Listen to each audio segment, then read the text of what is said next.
A thesis statement should be clear, specific, and debatable.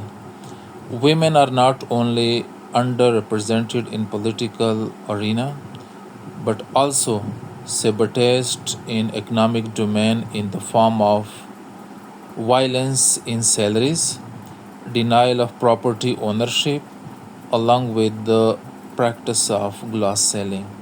Students اس thesis statement کو میں نے ریسٹرکچر کیا ہے. Women are not only under represented in political arenas but also face major barriers in the economic domain such as are including salary disparities, limited property ownership rights, and the glass selling phenomena, which collectively hinder gender equality and social progress. Students اس thesis statement کے اندر میں نے issue کو identify بھی کیا ہے اور اس کو میں نے اسپیسیفائی بھی کیا ہے. جس طرح میں نے یہاں پہ لکھا ہے کہ پولیٹیکل ایریاز یا اریناز، اور پھر also face major barriers in the economic domain, مطلب پولیٹیکل ڈومین اور اکنامک ڈومین دونوں کو میں نے یہاں پہ اسپیسیفائی کیا ہے. اور پھر سپورٹنگ ڈیٹیلز بھی میں نے ساتھ لکھے، جس طرح salary disparities, limited property ownership rights and the glass ceiling. تو students this statement should be clear, strong, debatable and specific. یہاں پہ the problem has been identified, اس کو اسپیسیفائی کیا گیا، اور پھر سپورٹ کے طور پہ یہاں پہ آرگیومنٹس بھی دیے. اسٹوڈنٹس دس اسٹیٹمنٹ کے اندر آپ لوگ امپلیکیشنز، براڈر امپلیکیشنز پہ بھی بات کر سکتے، جس طرح which collectively hinder gender equality and social progress, یا یہاں پہ آپ فل اسٹاپ لگا دے کلیکٹیولی ہنڈر، ایک نیا سینٹینس لکھ لیں. تو دس اسٹیٹمنٹ اسٹوڈنٹس کوشش کریں C S S, P M S ایسے کے انٹروڈکٹری پیراگراف میں آپ کسی بھی جگہ لکھ سکتے ہیں، لیکن سب سے جو ریکمینڈڈ پوزیشن ہے وہ اینڈ پوزیشن ہے. بالکل پیراگراف کا سیکنڈ لاسٹ سینٹینس یا لاسٹ سینٹینس آپ لوگ لکھ سکتے ہیں، باقی مڈل میں بھی لکھ سکتے ہیں، آپ بالکل سٹارٹ میں بھی لکھ سکتے ہیں.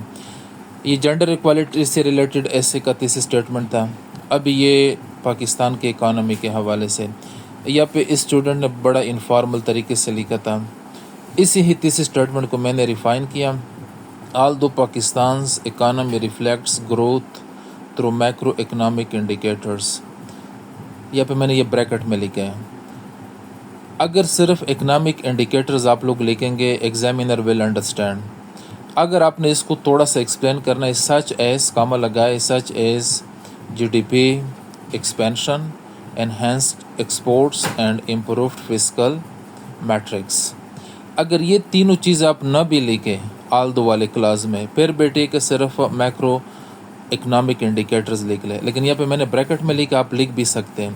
It remains stagnant on ground as reflected in high employment rate, unemployment rate, rising cost of living and increasing poverty. Students although کے ساتھ اس اسٹیٹمنٹ اسٹارٹ کرنا اٹ از ہائیلی ریکمینڈیڈ. اس میں آپ کاؤنٹر پرسپیکٹو بھی acknowledge کرتے ہیں، ایک ڈیموکریٹک طریقے سے، ایک ہولسٹک طریقے سے، اور پھر اپنا تھیسس بھی آپ لکھتے ہیں انکلوڈنگ یور اسٹرانگ آرگیومنٹس. تو اسٹوڈنٹس کوشش کیا کریں کہ تھیسس اسٹیٹمنٹ ایک سمپل سینٹینس کی فارم میں لکھ لیں، کمپلیکس کمپاؤنڈ میں لکھ لیں. لمٹ کے حوالے سے ورڈز لمٹ یا جو اس کا لینتھ ہے 40-45 ورڈز تک آپ لوگ لکھ سکتے، 30-35 ورڈز تک لکھ سکتے، 2-3 سینٹینسز لکھ سکتے. تیسری اسٹیٹمنٹ کے اندر یہ دیکھ لے کہ it is specific, it is clear, it is strong, it is debatable. تو یہ دو تیسری اسٹیٹمنٹ اسٹوڈنٹس آپ لوگ خود بھی اس کے پیٹرن پہ چیٹ جی پی ٹی کے اندر، گوگل کے اندر، گوگل اسکالر، باقی جتنے بھی سورسز ہیں لائبریری کے اندر جو ریکمینڈڈ بکس ہے فارن آتھرس کے، وہ بھی آپ لوگ پڑھ سکتے ہیں. This statement is the backbone of your essay. This statement آپ کے تھرولی آپ کے کمپلیٹ ایسے کو سپورٹ کرتے ہیں، ٹھیک ہے، from outline to the last full stop of your concluding paragraph. ہر پیراگراف کا ایک چھوٹا سا تھیسس اسٹیٹمنٹ ہم لکھتے ہیں جس کو ہم ٹاپک سینٹینس کہتے ہیں. اس کو منی تھیسس اسٹیٹمنٹ بھی کہتے ہیں.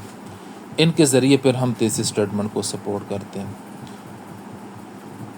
ان کیس اگر آپ لوگوں کو سمجھ میں نہیں آیا کوئی بھی کوئریز، آپ لوگ یوٹیوب میں بھی کامنٹس کے ذریعے پوچھ سکتے ہیں، فیس بک پیج پہ بھی، اور واٹس ایپ بھی کر سکتے ہیں.